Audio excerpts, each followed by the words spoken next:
want to talk to you about a client named Jane. She's a 42-year-old woman. She's a wife, mother. She works a full-time job.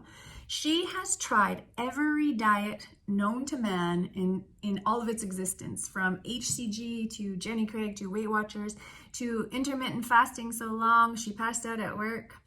Every time Jane tried a new program, she was convinced it was going to be the last one.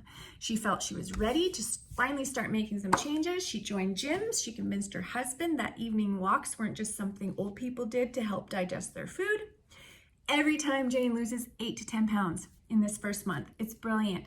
And then she starts to hit a plateau. And after a couple of days at the same weight, she abandons her new plan, goes back to her old habits. Because it doesn't matter anyways. She's convinced her body is broken, nothing will work for her, and she's destined to carry extra mom weight for the rest of her life.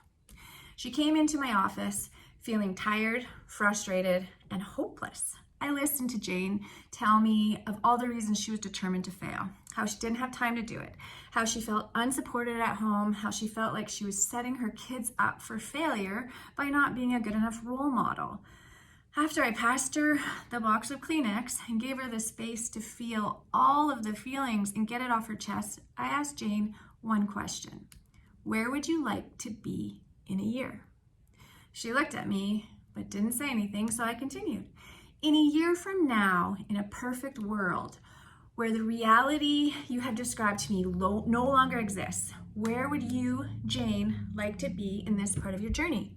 What would you like to feel?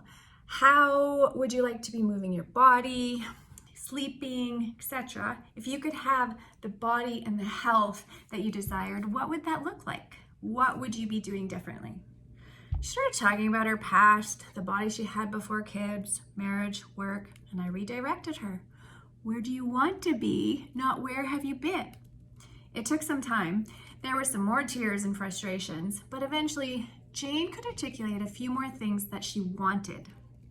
More energy and vitality for herself, her kids, and her husband, to not have the excess weight holding her back, to have ditched the search for the next diet, to finally know what her body needs, not what some guru or well-meaning friend or weight loss franchise thinks she needs, to make healthy choices intuitively, to be moving her body with love and grace, and to be sleeping better.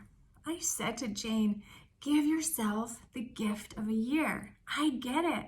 I too have struggled with 1, comparison to my younger self and to others. 2, consistency, wanting things to happen as quickly as they did in my 20s. 3, accountability, with so many responsibilities outside of myself. As a business owner, wife, and mom, I was the easiest commitment to break. And 4, grace and compassion, letting go of the need to do it perfectly or not at all, loving myself and the body I'm in along the journey. The gift of a year is in the processes you will go through, the awareness you will develop, the new skills, mindsets, and routines you'll establish, and most of all, the trust you will develop with yourself by keeping your commitments and honoring your authentic self. Jane said, where do I sign? I want in. Does this sound familiar? Can you recognize yourself in some, if not all, of Jane's story?